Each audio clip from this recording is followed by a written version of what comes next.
Hello everyone, good afternoon, welcome to the session. So today we are going to do this topic that is Sikhism. तो हम लोग art and culture की series कर रहे थे, उसके अंदर बुद्धिज्म जैनिज्म एक मैंने सेशन लिया है और अब एक लास्ट सेशन जो है हमारा वो सिखिज्म के ऊपर रहेगा, राइट? सो जो भी बच्चे चाहे पुराने या नए मेरे साथ आज जुड़ रहे हैं, ये बिल्कुल फ्रेश टॉपिक है. इसके अंदर हम लोग एमसीक्यूज के थ्रू प्रिपेयर कर रहे हैं इस टॉपिक को. पहले भी बहुत सारे टॉपिक्स हुए हैं, आप उनको गो थ्रू हो सकते हैं हमारे चैनल के ऊपर. एंड जितना भी रिवीजन आपको करना है, whether it is related to modern history और it is related to medieval art and culture, वो मैंने वहां पर लिया हुआ है.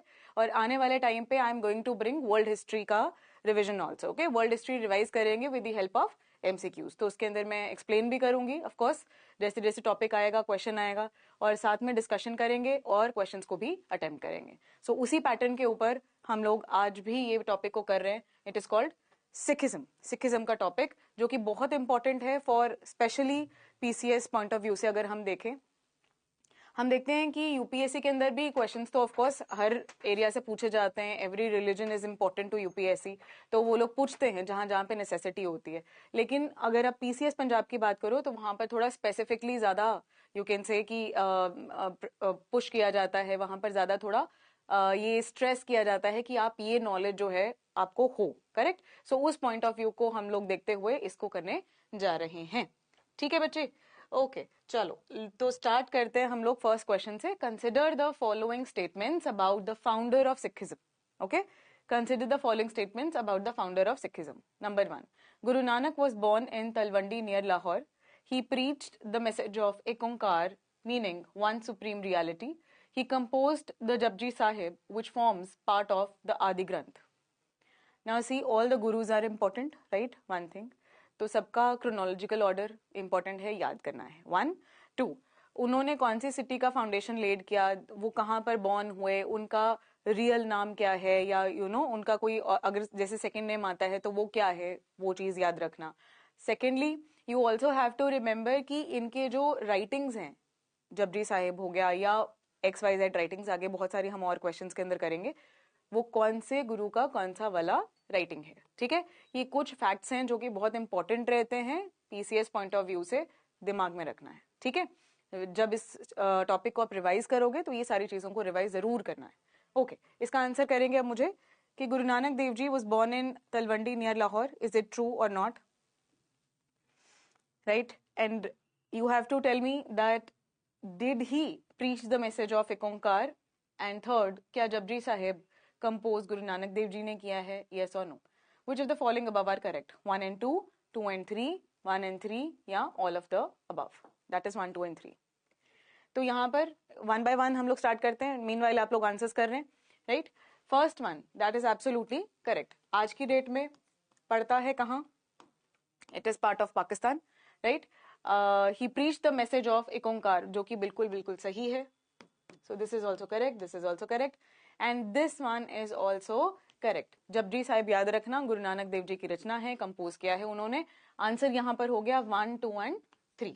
ठीक है बच्चे, 1, 2 and 3 is the correct answer. All right, अगले क्वेश्चन पे चलते. Which of the following statements are true regarding the आदि ग्रंथ? ओके, आदि ग्रंथ अब लिटरेचर जैसे मैंने बताया इंपॉर्टेंट है. जितना भी लिखा गया है रिस्पेक्टिव गुरुज के द्वारा वो हमें करना होगा. पहला स्टेटमेंट है, it was compiled by Guru Arjan Dev ji. It contains the hymns of only the Sikh gurus. It is also known as Guru Granth Sahib after the 10th गुरु. मतलब 10वें पातशाह के बाद, 10वें गुरु के बाद इसका नाम जो है, द नेक्स्ट गुरु वॉज गुरु ग्रंथ साहिब. तो इसको ऐसे करके बुलाया गया, इस टेक्स्ट को ऐसा बुलाया गया, which is the Holi scripture of the six. हाँ, तो आंसर आप लोगों को करना है. It was compiled by Guru Arjan Dev Ji. It contains the hymns of only the Sikh Gurus. It is also known as Guru Granth Sahib after the 10th Guru. तो इसमें तो कोई डाउट ही नहीं है, दैट इज करेक्ट, राइट? ये हम सब लोग बात को जानते हैं, मोस्टली हम सब लोग जानते हैं, चाहे हम नॉन सिख हों या सिख फैमिली से हों, सिख बैकग्राउंड से हों, हम ये बात को जनरली जानते हैं. फिर फर्स्ट वाला statement, it was compiled by Guru Arjan Dev जी. हाँ जी, यस, एब्सोल्युटली करेक्ट, ये बिल्कुल सही स्टेटमेंट है. Second statement, it contains the hymns of only the Sikh gurus. अब यहां पर आ गई प्रॉब्लम. मैंने तुम्हें बताया है कि किसी भी स्टेटमेंट के अंदर अगर एक्सट्रीम वर्ड्स आ रहे हैं, only, this is the one, this is the best, this was the only reason, ऐसा करके अगर आ रहा है मोस्टली, मतलब अगर वो उस एक चीज के ऊपर ज्यादा स्ट्रेस कर रहे हैं, जनरली ऐसी स्टेटमेंट्स जो हैं वो गलत होती हैं। इस चीज को दिमाग में रखकर आपने किसी स्टेटमेंट को रीड करना है, इंटरप्रेट करना है।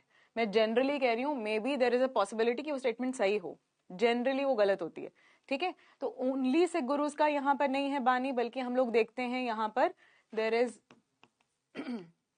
कबीरदास जी की बानी है इसके अंदर। We also see here Maharashtra के नामदेव भक्ति संत थे, उनकी है। कबीरदास जी उत्तर प्रदेश के एरिया से बिलोंग करते हैं। So point to be noted is that diverse backgrounds, diverse geographies के जो भक्ति संत थे, उनकी सभी जो सुंदर बातें, जो अच्छी बातें उन्होंने शेयर करी दुनिया के साथ, जो भक्ति भाव से उन्होंने जनता के लिए, जैसे कहते हैं हम, जनता की आंखें खोली, राइट। उनके लिए एक इग्नोरेंस जो थी माइंड में, उसको दूर करके एक प्रकाश लेकर आए। वो सारी टीचिंग्स जो हैं आदि ग्रंथ के अंदर, गुरु ग्रंथ साहिब जी के अंदर इट इज मेंशन्ड, ठीक है। So it also contains the hymns by the Sikh gurus, मतलब सिख गुरुओं की बानी है, लेकिन उसके साथ साथ we have other gurus also, other bhakti saints also. Answer यहाँ पर क्या हो जाएगा? 1 and 3, ठीक है। सेकेंड का आंसर क्या हो जाएगा? 1 and 3। ऑल राइट, आगे बढ़ते हैं। Guru Angad Dev Ji is known for what? Okay, number 1, introducing the Gurmukhi script, strengthening the langar system, composing Sukhmani Sahib. Guru Angad Dev Ji के बारे में आपने बताना है। What is correct? Yes, please. ध्यान रखेंगे गुरु अंगद देव जी के बारे में। ना देयर आर सर्टेन, हर गुरु का ना कुछ कुछ स्पेसिफिक है, कुछ चीजें ऐसी हैं उनसे जुड़ी हुई जो कि बहुत ज्यादा एग्जाम में पूछी जाती हैं, रेपिटेटिव होता है ये बहुत ज्यादा। तो इसके बारे में बताओ, गुरु अंगद देव जी के बारे में इनमें से कौन सी स्टेटमेंट्स करेक्ट हैं? Which of the statement is correct? और Guru Angad Dev ji is known for what, ये बताना है आपको। सो इट इज 1 ओनली, और इज इट 1 and 2, 2 and 3, और 1, 2 and 3? सुखमनी साहिब की रचना क्या गुरु अंगद देव जी ने करी है? हाँ, तो लेट अस स्टार्ट। फर्स्ट वाला, meanwhile you are answering, Gurmukhi script बिल्कुल गुरु अंगद देव जी की देन है। दूसरा, लंगर प्रथा को स्ट्रेंथन करने का काम, बिल्कुल सही। वर्ड स्ट्रेंथन है, ठीक है, फाउंडेशन नहीं या स्टार्टिंग नहीं। क्या बोला? स्ट्रेंथन। लंगर प्रथा चल रही है, लेकिन लंगर प्रथा को स्ट्रेंथन करने का काम, यानी उसको मजबूत और बड़े तरीके से, जिसको कहते हैं स्ट्रक्चर कर दिया, that was Guru Angad Dev ji.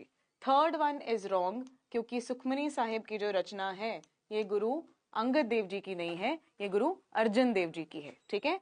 It is by Guru Arjan Dev जी, ठीक है बच्चे, याद रखना, सुखमनी साहिब गुरु अर्जन देव जी की रचना है। अब इसका आंसर क्या बन गया? 1 and 2, third statement is wrong, ठीक है। आगे बढ़ते हैं। Consider the following statements about Guru Amardas जी।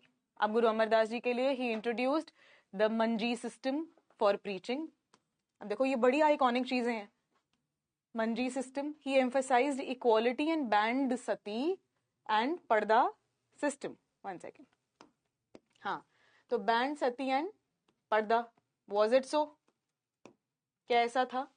सती और पर्दा को यहाँ पर बैन किया, इक्वालिटी को स्प्रेड किया सिखों के बीच में। ही कंपोज द दशम ग्रंथ, दशम ग्रंथ या दसम ग्रंथ, क्या ऐसा है? बताएंगे, गुरु अमरदास जी के बारे में बताएंगे, इनमें से कौन सी स्टेटमेंट सही है? मंजी सिस्टम, सती और पर्दा को बैन करना, इक्वालिटी को स्प्रेड करना, एंड द लास्ट वन दशम ग्रंथ की रचना। बताएंगे 1 and 2, 2 and 3, 1 ओनली, 1, 2 and 3। बहुत बहुत इंपॉर्टेंट है टॉपिक। जितने भी बच्चे नए जुड़ रहे हैं उनके लिए मैं बता दूं, ये बिल्कुल फ्रेश टॉपिक है। तो समटाइम्स ऐसा लगता है ना कि ये कुछ ऑनगोइंग चल रहा है और बीच में हम लोग आकर अटेंड कर रहे हैं। जो मेरी सीरीज चल रही है अभी, हर दिन हर टॉपिक नया होता है, और ये चीज रिविजन पॉइंट ऑफ व्यू से करवाई जा रही है। एंड ऑल्सो जो बच्चे तैयारी कर रहे हैं, सिंपल बात, जो बच्चे यूपीएससी की, पीसीएस की या किसी भी और एग्जाम की तैयारी कर रहे हैं, उन सभी बच्चों के लिए ये टॉपिक्स हैं, राइट। तो anybody can do this, anybody can attempt these questions. Alright बच्चे, बताओ इसका आंसर क्या होगा? इंट्रोड्यूस मंजी सिस्टम, बैन किया सती और पर्दा को, दशम ग्रंथ की रचना करी है। किन्होंने? गुरु अमरदास जी ने। आंसर करना है। तो आंसर यहाँ पर क्या होगा? दशम ग्रंथ की बात जहां पर आती है, यहाँ पर नाम किसका आएगा? गुरु गोबिंद सिंह जी का, द 10th गुरु। ठीक है, गुरु गोबिंद सिंह जी का नाम यहाँ पर आना चाहिए था, तो ये स्टेटमेंट हो गई है यहाँ पर गलत, और first and the second statement is absolutely correct. Sati और पर्दा के खिलाफ, जो कि देखो हिंदू धर्म के अंदर बहुत बड़े सोशल इविल्स थे। सती की प्रथा, पर्दा की प्रथा एक तरीके से विमेन को चार दीवारी में बंद करने जैसा था, उनको एक्सपोजर नहीं मिलता था, और we know that women were always considered a dependent being. Hence इस तरीके की चीजें हिंदू सिस्टम के अंदर बहुत ज्यादा कह लो कि फैल चुकी थी, बहुत समय से फैल चुकी थी, और सिस्टम के अंदर एकदम सेटअप हो चुकी हैं। लोग भी इसको बहुत इजीली एक्सेप्ट करने लगे थे, क्योंकि इसको धर्म का नाम देकर फैलाया जाता था। लेकिन सिख समाज के अंदर जब we see the guruship began, when we see कि गुरुज आते हैं जो कि यहाँ पर वही इग्नोरेंस से आपको ज्ञान की तरफ लेकर जा रहे हैं, right? They are giving you the knowledge how to make your life better, what should a person do, right? कैसे आपको एक दूसरे के को एक समान देखना चाहिए, डिस्क्रिमिनेशन नहीं करना चाहिए, ब्रदरहुड की फीलिंग होनी चाहिए, यूनिटी वाली फीलिंग होनी चाहिए, ये सारी चीजें गुरुज ने बताई हैं, राइट? और इसीलिए ये वाला पॉइंट बिल्कुल सही है। मंजी सिस्टम इज एब्सोल्युटली करेक्ट। इस तरीके का सिस्टम सेटअप किया गया था जहां पर प्रीचिंग्स जो है, मतलब जो टीचिंग्स हैं, गुरुज जो एक्सप्लेन करना चाहते हैं, जिस तरीके की अंडरस्टैंडिंग वो चाहते हैं समाज के अंदर होनी चाहिए, उसको स्प्रेड करने के लिए ये सिस्टम जो है वो क्रिएट किया गया था। मंजी प्रथा या मंजी सिस्टम बाय गुरु अमरदास जी। याद रखना, मंजी सिस्टम गुरु अमरदास जी, मंजी सिस्टम गुरु अमरदास जी। All right. दसम ग्रंथ गुरु गोबिंद सिंह जी। आंसर यहां पर क्या हो जाएगा आपका? Answer will be 1 and 2, third is wrong. Guru Ramdas ji. Guru Ramdas ji is associated with founding of Amritsar, construction of Harmandir Sahib, golden temple जिसको हम कहते हैं। थर्ड वन, कंपाइलेशन ऑफ आदि ग्रंथ। गुरु रामदास जी। गुरु अमरदास जी के बाद the next one is Guru Ramdas ji, Guru Nanak Dev ji, Guru Angad Dev ji, Guru Amardas ji, Guru Ramdas ji, Guru Arjan Dev ji, likewise गुरु हरगोबिंद जी। तो ये सारी सीरीज जो है ये तो एकदम परफेक्ट होना ही चाहिए। इसका आंसर करो, गुरु रामदास जी किस चीज से एसोसिएटेड हैं? He is associated with foundation of Amritsar, की मतलब अमृतसर नाम की ये जो सिटी है उसे बसाया गुरु रामदास जी ने। इज इट करेक्ट और not? And the second one, Harmandir Sahib की जो कंस्ट्रक्शन है, गोल्डन टेम्पल की कंस्ट्रक्शन, वो गुरु रामदास जी के दौरान वी कैन से स्टार्ट हुई है। थर्ड वन, कंपाइलेशन ऑफ आदि ग्रंथ। तो आदि ग्रंथ के बारे में तो अभी आप पिछले क्वेश्चंस के अंदर पढ़ के आए। आदि ग्रंथ किसकी रचना? It is by Guru Arjan Dev ji. It is by Guru Arjan Dev जी। तो ये वाला स्टेटमेंट हो गया बेटा जी गलत, और फर्स्ट और सेकंड स्टेटमेंट एकदम सही है, एकदम सही है। अमृतसर को रामदासपुर भी कहा जाता है, राइट? इसीलिए कहते हैं बिकॉज गुरु रामदास जी जो हैं उन्होंने इस सिटी का फाउंडेशन लेड किया, और फिर यहीं पर वीसी की अकबर ने लैंड जो है वो डोनेट करी, और उस जगह के ऊपर अमृतसर के अंदर हरमंदिर साहिब जो है उसका कंस्ट्रक्शन स्टार्ट होता है, राइट? सो आंसर हो गया यहाँ पर 1 and 2। ठीक है, मियां मीर जो है वो फाउंडेशन उसका रखते हैं द टेम्पल का, राइट? ओके जी, आगे चलते हैं अब हम। The compilation of Adi Granth and construction of Harmandir Sahib were completed during the reign of, completed बेटा जी। तो मैंने आपको अभी बोला स्टार्ट किसके टाइम पे हुआ? गुरु रामदास जी के टाइम पे। कंप्लीट किसके टाइम पे हुआ ये बताना है। गुरु नानक देव जी, गुरु अर्जन देव जी, गुरु तेग बहादुर जी, गुरु गोबिंद सिंह जी। हाँ जी, कंपाइलेशन ऑफ आदि ग्रंथ and construction of Harmandir Sahib. तो पूरा कंप्लीशन हो जाना, आदि ग्रंथ का कंपाइलेशन कंप्लीट हो जाना और हरमंदिर साहिब की कंस्ट्रक्शन कंप्लीट हो जाने का काम कब हुआ था ये बताना है हमें। कौन से गुरु के टाइम पर ये चीज हुई थी? Again a very very important question, probable question है जो एग्जाम में पूछा जा सकता है। आंसर इसका क्या होना चाहिए? आदि ग्रंथ के बारे में तो आप अभी पढ़ के आए हो, तो obviously you can do this question, very easy. Answer is गुरु अर्जन देव जी। तो गुरु रामदास जी के टाइम पे स्टार्ट होता है, देन फर्दर गुरु अर्जन देव जी के टाइम पर जाकर इसका कंप्लीशन हो जाता है, हरमंदिर साहिब बनकर तैयार हो जाता है। ठीक है बेटा जी, okay. Now Arjan Dev ji is fifth guru, the fifth guru of the Sikhs. ये भी चीज दिमाग में मतलब अच्छे से रख लेना तभी मैं कह रही हूँ क्रोनोलॉजी बहुत इंपॉर्टेंट है।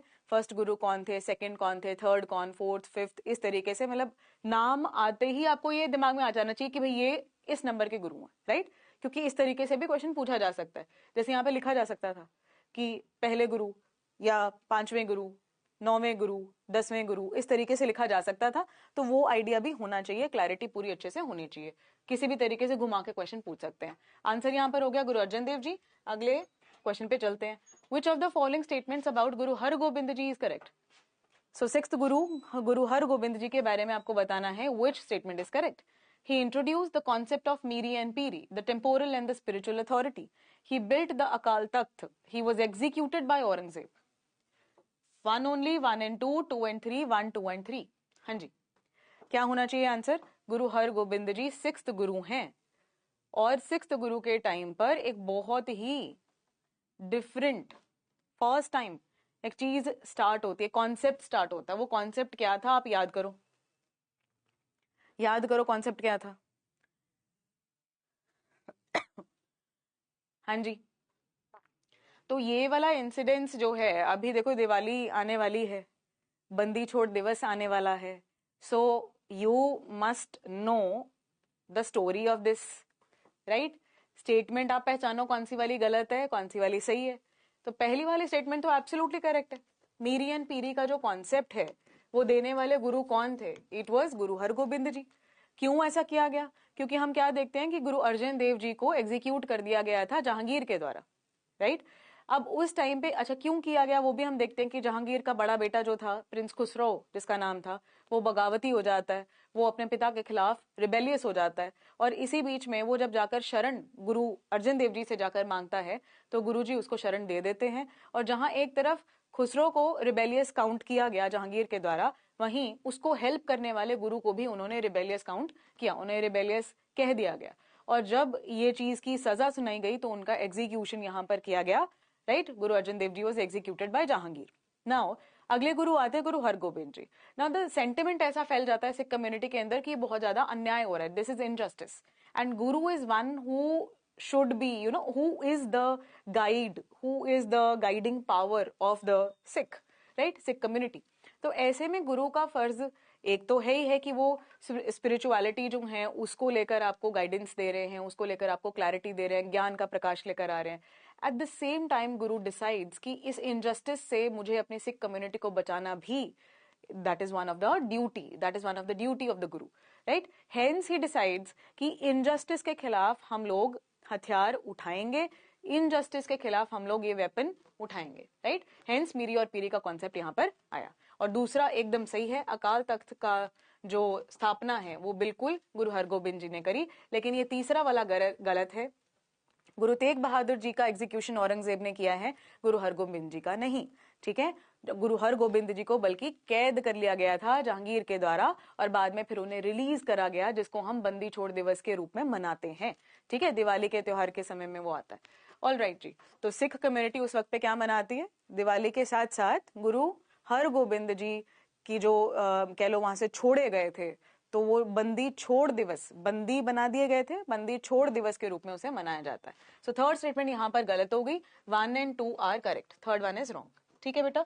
Okay, next, match the following gurus with their major contributions. Again very important. So Guru और उनका कॉन्ट्रीब्यूशन आपको बताना है। गुरु हर राय जी का बताना है, गुरु हरकृष्ण, गुरु रामदास। फाउंडेशन ऑफ अमृतसर किनका है? स्मॉल पॉक्स के विक्टिम्स को दिल्ली में किसने हेल्प किया? पीसफुल रिलेशंस मुगल्स के साथ किसने मेंटेन करके रखे? ये आपको बताना है। हाँ जी, गुरु हर राय जी, गुरु हरकृष्ण जी, गुरु रामदास जी के बारे में आपको बताना है कौन सा स्टेटमेंट यहाँ पर सही है। दिल्ली के अंदर स्मॉल पॉक्स के विक्टिम्स को किन्होंने ठीक किया था या किन्होंने मदद करी थी? बहुत ही इंपॉर्टेंट क्वेश्चन यहाँ पर ये आ रहा है आपके लिए, बहुत ही सुंदर क्वेश्चन है। कंट्रीब्यूशन के बारे में मैंने जैसे पहले भी बताया कि जब ये टॉपिक प्रिपेयर करते हो कंट्रीब्यूशन तो मस्ट मस्ट मस्ट है, याद रखना ही है, ठीक है। और ये ऐसा टॉपिक है जो कि आपको 100% पूछा जाएगा, मतलब ऐसा हो नहीं सकता कि पंजाब के पेपर के अंदर ये ना आए, 100% विद गारंटी। तो जब बोल दिया गया विद गारंटी तो ये सेशन बहुत बहुत इंपॉर्टेंट है, ठीक है बच्चे। ओके, सो करते हैं इस आंसर को। ए का गुरु हर राय जी, चलो पहले तो जो कर लिया पहले उसी को देख लो। गुरु रामदास जी, क्या होगा? गुरु रामदास जी का फाउंडेशन ऑफ अमृतसर। तो सी का 1 तो डायरेक्ट यहां पर हो गया, आंसर इज डन। आंसर क्या होगा? ए। बाकी भी देख लेते हैं हम लोग। गुरु हर राय जी का होगा क्या? Maintained peaceful relations with the Mughals. Okay, Guru Har Rai ji maintained peaceful relations with the Mughals. तो ज्यादा कोई यहाँ पे प्रॉब्लम्स नहीं आई थी। गुरु हर राय जी की के जो बड़े बेटे हैं राम राय, वो औरंगजेब के सामने जाकर पेश भी होते हैं। जब राम राय जो है वो औरंगजेब के और मुगलों की ठाट बाट को देखकर बहुत ज्यादा यू कैन से कि उधर ल्योर हो जाते हैं, and he wanted to become the next guru. लेकिन गुरु हर राय जी राम राय को चूज ना करके गुरु हरकृष्ण जी को चूज करते हैं as the next Guru, right. And गुरु हरकृष्ण जी जो हैं, he was the youngest one, और उनकी डेथ बहुत जल्दी हो जाती है, बहुत कम उम्र के थे, जल्दी डेथ भी हो जाती है। Reason was this only, and yes he helped victims of smallpox in Delhi. Okay, तो आंसर क्या हो जाएगा? ए का 3, बी का 2 एंड सी का 1। ए इज द करेक्ट आंसर। ठीक है बेटा, ओके आगे बढ़ते हैं।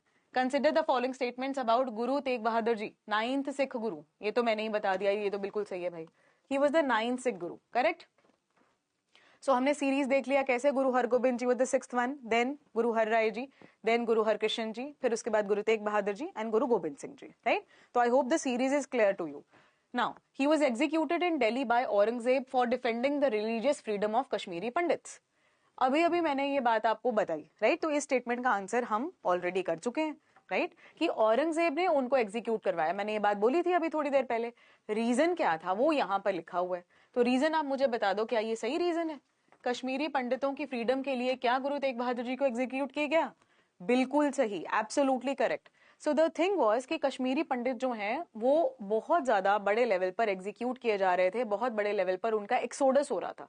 यानी कश्मीर वाले इलाके के अंदर पॉपुलेशन जो है वो बड़े लेवल पर इस्लामिटाइज हो रही थी, मुसलमान धर्म में लोग कन्वर्ट हो रहे थे, और जो नहीं हो रहे थे उनको यहाँ पर निकलने के लिए कह दिया गया था। धर्म परिवर्तन के लिए बहुत फोर्स किया जाता था औरंगजेब के द्वारा। ऐसे में कश्मीरी पंडित ये चाहते थे कि उनका जो कॉज है, उनकी जो ये सफरिंग है, उसको लेकर गुरु जो है उस नॉलेज को स्प्रेड करें और ये इसके खिलाफ कुछ हो, इसके खिलाफ कोई स्टेप उठाया जाए।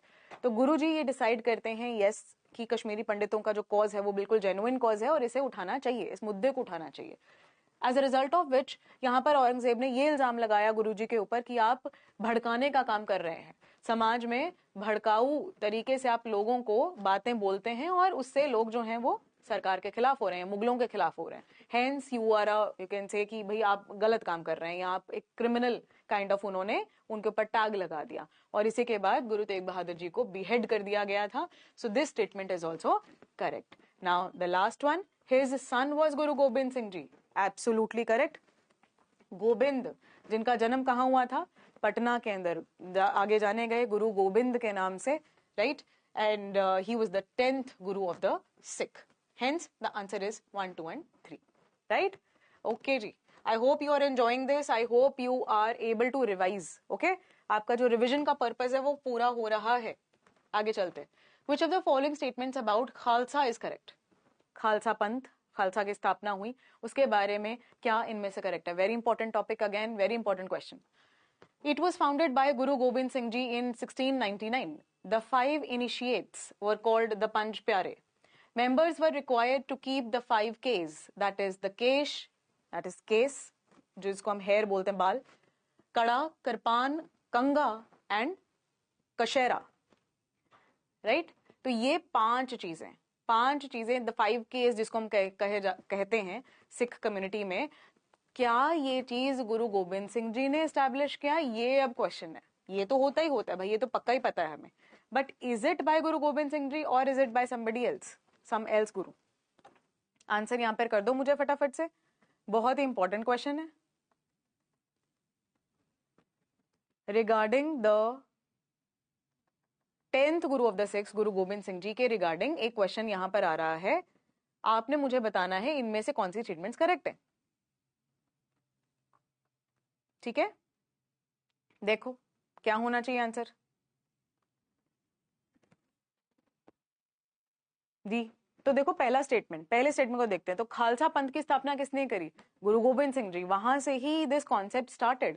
पंज प्यारे का कॉन्सेप्ट आया, जिनको पहली बार अमृत छकाया गया। जब हम कहते हैं कि गुरु ने उनको इनिशिएट किया, मतलब उन्हें इस धर्म का एक जिसको कहते हैं ना इंस्टीट्यूशनलाइजेशन ऑफ द रिलीजन हो गया प्रॉपर तरीके से, जिसको हम कहते हैं सिखिज्म का एस्टैब्लिशमेंट हो गया, खालसा पंथ की स्थापना हो गई ना। Anybody who is and these are warrior class, ये जो क्लास क्रिएट करी गई थी Khalsa, this was a warrior class जो कि इनजस्टिस के खिलाफ अब लड़ने वाली थी। वो जो जर्नी है जो हरगोबिंद जी ने स्टार्ट करी, गुरु हरगोबिंद जी ने, वो जर्नी को कंटिन्यू यहाँ पर किया गया है और प्रॉपर तरीके से उसका एस्टैब्लिशमेंट 1699 के अंदर खालसा पंथ के रूप में कर दिया गया।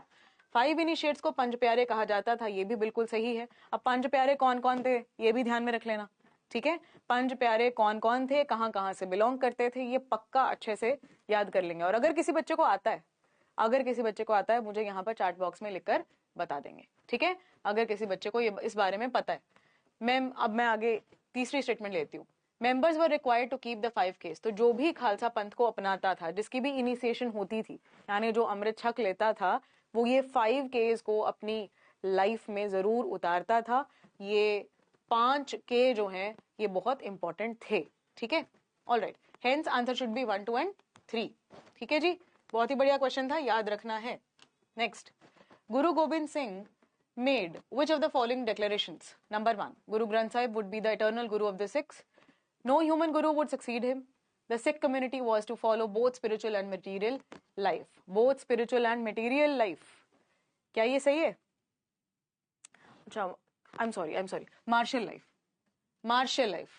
Spiritual and martial life. Martial का मतलब क्या हो गया? योद्धा, warrior, जो मैं अभी थोड़ी देर पहले एक्सप्लेन कर रही थी। वही मीरी और पीरी, सेम वही है। Spiritual is your Piri and martial is Piri, right. तो ये तो कॉन्सेप्ट बहुत पहले से इंट्रोड्यूस हो चुका था और ये गुरु गोबिंद सिंह जी ने बिल्कुल इसको पुश किया है। तो spiritual and martial life absolutely correct है, ठीक है। This is absolutely correct. इसीलिए आज भी आप देखते हो जिन लोगों ने अमृत छका होता है, दे कीप द करपान। तो आज भी ऐसा ये कहा गया, हालांकि ये उस वक्त का आज माहौल नहीं है, लेकिन फिर भी इनजस्टिस कई तरीके से करी जाती है और इनजस्टिस के खिलाफ खड़ा होना अकॉर्डिंग टू सिख धर्म एक सिख कम्युनिटी के मेंबर का फर्ज है कि वो इनजस्टिस सहन नहीं करेगा, राइट। एक सिंबॉलिक हो चुका है वो चीज। Next is Guru Granth Sahib ji would be the eternal Guru of the six, absolutely correct. उसके बाद हमने कह दिया गया कि भाई लिविंग गुरु कोई ऐसा ह्यूमन फॉर्म में नहीं होगा, लेकिन ये जो स्क्रिप्चर है, ये गुरु ग्रंथ साहिब जी जो हैं, यही अब आने वाले गुरु हैं। गुरु का फर्ज क्या होता है? गुरु का फर्ज या गुरु की ड्यूटी क्या होती है? लोगों को ज्ञान का प्रकाश देना। और ये जो बुक है जिसके अंदर, स्क्रिप्चर के अंदर, जिसमें कई सारे गुरुओं की बाणी प्लस कई सारे और भक्ति संतों की बाणी मौजूद है, वो एक प्रकार से सिख कम्युनिटी के लिए ज्ञान का प्रकाश इटसेल्फ है, राइट। ओके, तो उसको हमारा नमन है, right. So this one is also correct. No human guru would succeed him, right? Hence answer should be 1, 2 and 3. 11th का आंसर हो चुका है डी बेटा जी। आगे देखते हैं। The langar system in Sikhism primarily promotes what? लंगर प्रथा को अगर स्टार्ट किया गया तो उस कॉन्सेप्ट का असली पर्पस क्या था, वो क्या रिप्रेजेंट करती है? Number 1, social equality, gender discrimination, caste distinctions. Primarily promote क्या करती है? सोशल इक्वालिटी प्रमोट करती है, जेंडर डिस्क्रिमिनेशन प्रमोट करती है, कास्ट डिस्टिंक्शन प्रमोट करती है। तो लंगर प्रथा, आपने अगर जो कोई नॉन सिख भी अगर इस चीज को देख रहा है तो आप देखते हैं कि गुरुद्वारा में जब हम जाते हैं तो अगर आप कभी गए हैं या आपने कभी पिक्चर्स में देखा हो, फोटो में देखा हो, तो यू मस्ट हैव सीन कि नीचे बैठकर एक साथ सभी लोग लंगर छकते हैं। मतलब जो फूड होता है, होली फूड जो है गुरुद्वारा में प्रिपेयर किया जाता है with all the love of God, वो कंज्यूम किया जाता है। So it is considered as a prasad, you can say, right. तो वो जो लंगर है, वो जो फूड है, उसका सिग्निफिकेंस क्या था? ये लंगर जब ऐसे बैठ के पंगत के साथ बैठकर आप कंज्यूम करते हो, जब आप ग्रहण करते हो, तो उसका क्या पर्पस था? क्या करना चाहते थे गुरु यहाँ पर? सो आंसर है बेटा यहाँ पर of course not. Gender discrimination तो कतई नहीं करना है। कास्ट डिस्टिंक्शन के खिलाफ था, ये प्रमोट नहीं करता है। जेंडर डिस्क्रिमिनेशन को प्रमोट नहीं करता, रिजेक्ट करता है। एंड सेकेंडली कास्ट डिस्टिंक्शन को अवॉइड करने के लिए बोला गया, बिल्कुल नेगेट करने के लिए, कि कोई भी प्रकार का हिंदू मुस्लिम नहीं होना चाहिए। That is also one. Also किसी प्रकार का ऊंच नीच का भेदभाव नहीं होना चाहिए। आदमी और औरत के अंदर भी कोई डिफरेंस नहीं होना चाहिए, राइट। इन द वे, मतलब कि रिस्पेक्ट बोथ वेज होना चाहिए। ये नहीं कि एक सुपीरियर और दूसरा इंफीरियर है, तो कोई सुपीरियोरिटी कॉम्प्लेक्स नहीं, कोई इंफीरियोरिटी नहीं यहाँ पर आपने प्रमोट करनी। यही इसका पर्पस था। Hence answer should be one only. Okay, social equality वाला सही है, बाकी दोनों गलत हैं, राइट। आगे चलते हैं। The term Nanak Panthi refers to what? Nanak Panthi किनको बोलते हैं? A follower of Guru Gobind Singh ji, a sect within the Kabir Panthi movement, यानी कबीर पंथी जो एक सेक्ट बन गया, जो कबीर के फॉलोअर्स हैं उनको कबीर पंथी बोलते हैं। तो उन्होंने कहा उस पंथ के अंदर एक पंथ है। The early followers of Guru Nanak before the Khalsa order, यानी खालसा पंथ की स्थापना के पहले जो गुरु नानक के फॉलोअर्स थे शुरुआती, उनको नानक पंथी कहा जाता था। या फिर ये सब ग्रुप है सूफीज का, इन्फ्लुएंस्ड बाय सिख टीचिंग्स, यानी वो सूफी जो सिख धर्म की टीचिंग से बहुत इंस्पायर्ड थे, उन्होंने एक नए पंथ की स्थापना करी जिसको कहा जा रहा है नानक पंथी। क्वेश्चन नंबर है आपका 13th। 13वें क्वेश्चन का आंसर करेंगे मुझे। यहाँ पर सभी बच्चे सिखिज्म कर रहे हैं हम लोग। Very very important topic from PCS point of view, from UPSC point of view. Questions इसके वेरी वेरी फ्रीक्वेंटली पूछे जाते हैं जी, ठीक है, वेरी फ्रीक्वेंटली इसके क्वेश्चंस आते हैं। तो बहुत ही यहाँ पर प्रोबेबल आंसर बन रहा है yes, the answer is absolutely correct, C is the correct answer. Early followers Guru Nanak के जो थे खालसा पंथ की स्थापना से पहले, उनको क्या कहा जाता था? नानक पंथी कहा जाता था। और लेटर ऑन खालसा पंथ की स्थापना हुई है गुरु गोबिंद सिंह जी के अंडर, ठीक है। नेक्स्ट सवाल, consider the following about the Sikh religious text. Sikh religious texts, we know that उसमें से अब कई प्रकार के टेक्स्ट हैं, तो आपने उनके बारे में बताना है what is the correct one. The दशम ग्रंथ contains compositions attributed to Guru Gobind Singh ji. The जन्म साखीज are biographies of Guru Nanak. Vaaran Bhai Gurdas provides insight into early Sikh theology. Early Sikh theology को लेकर इनका बहुत बड़ा कंट्रीब्यूशन है, इस पर्सन का बहुत बड़ा कंट्रीब्यूशन है, ये हमें बताना है। इनमें से कौन सा करेक्ट है? अर्ली सिख फिलॉसफी को लेकर क्या इनका नाम आता है? भाई गुरदास का नाम, ये नाम याद रखना, ऐसा करके फेमस है। तो दशम ग्रंथ, जन्म साखीज या भाई गुरदास जी का अर्ली सिख थियोलॉजी क्या होती है? The study of religion. Basically Sikh philosophy के ऊपर बात कर रहे हैं कि क्या ऐसा था कि ये जो फिलॉसफी है इसके ऊपर सबसे पहला जो अर्लीस्ट राइटिंग है वो इनके द्वारा है। दशम ग्रंथ, जन्म साखियां बहुत इंपॉर्टेंट है, दोनों के दोनों। आंसर बताना है क्या होना चाहिए। Yes, the answer is all of them, all of them are correct. Dasam Granth गुरु गोबिंद सिंह जी, जन्म साखीज किसकी हैं? They are biographies of Guru Nanak Dev ji, right. गुरु नानक देव जी के जीवन के बारे में यहाँ पर लिखा गया है। आंसर हो गया है आपका all, that is 1, 2 and 3।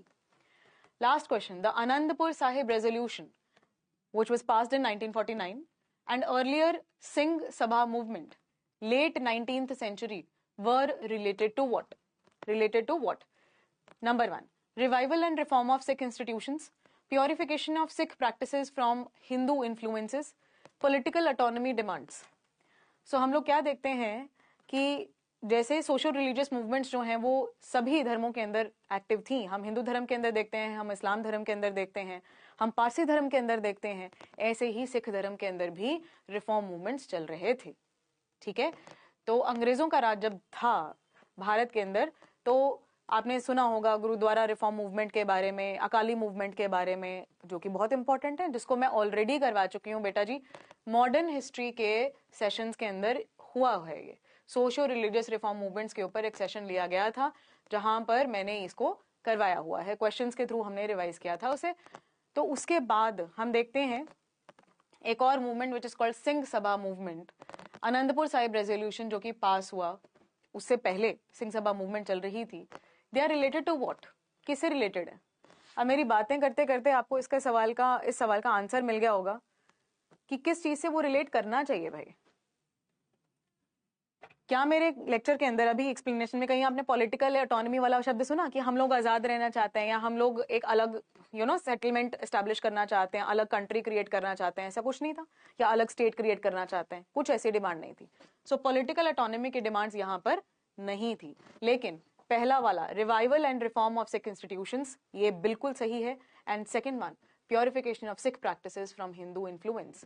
Hindu धर्म के अंदर जैसे सती प्रथा, पर्दा की प्रथा बहुत ज्यादा एक्टिव थी, चाइल्ड मैरिजेस एक्टिव थे, लेकिन ये चीज सिख धर्म के अंदर नहीं फैले, इसका बहुत ज्यादा प्रयास किया गया था जिसको हम सिख रिफॉर्म मूवमेंट्स के अंडर पढ़ते हैं, ठीक है। ऑल राइट, सो किसी भी तरीके का कास्ट डिस्क्रिमिनेशन जो कि हिंदू धर्म के अंदर बहुत ज्यादा था उस वक्त पे, ये भी सिख धर्म के अंदर बिल्कुल नहीं होना चाहिए। जो गुरुओं ने पढ़ाया वही चीजें आगे भी कंटिन्यू करें, मॉडर्न वर्ल्ड में भी वो चीजें कंटिन्यू करें, प्रैक्टिकली लोग इसको अपनाएं, यही इस रिफॉर्म मूवमेंट्स की एक्चुअल ऑब्जेक्टिव था, ठीक है। सो आंसर यहां पर हो गया 1 and 2, hence the option is a, ठीक है।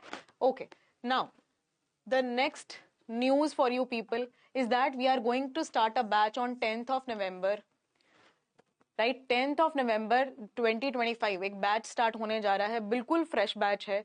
Those people who want to prepare for UPSC और PCS सिविल सर्विसेज एग्जामिनेशन के लिए अगर कोई बच्चा प्रिपेयर करना चाहता है, अगर कोई अपने ड्रीम्स को पूरा करना चाहता है, ऑफिसर बनना चाहते हो आप, तो उसके लिए ये एक बहुत ही सुंदर अपॉर्चुनिटी है।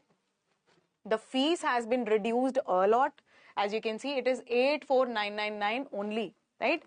ये बहुत ही genuine fees है in comparison to the people who are giving this service in the market, right? उसके comparison में this is very genuine and this offer is valid 22nd October तक, 22 अक्टूबर तक ये valid है। So hurry up, please. Those who want to avail this offer can contact Arora classes, या आप visit कर सकते हो यहाँ पर अजीत रोड बठिंडा में मेन ऑफिस है हमारा, अजीत रोड के ऑन रोड आपको मिल जाएगा। It's very famous and you can see it is a very good big building, easily पता लग जाएगा वहां पर जब आप आते हो, ठीक है। मेन अजीत रोड के ऊपर ये बिल्डिंग एग्जिस्ट करती है। एंड ऑल्सो अगर कोई भी बच्चा किसी प्रकार की गाइडेंस लेना चाहता है, any kind of doubts that you have कि मैं ये प्रिपेयर कर सकती हूँ, मैं ये प्रिपेयर कर सकता हूँ या नहीं, मैंने साइंस बैकग्राउंड से हूँ, मैं आर्ट्स बैकग्राउंड से हूँ, मुझे क्या करना चाहिए, इसको लेकर बड़े सारे डाउट्स होते हैं। सो इस प्रकार का किसी को भी कोई भी डाउट है तो आप डायरेक्टली मुझे कॉल कर सकते हैं, राइट।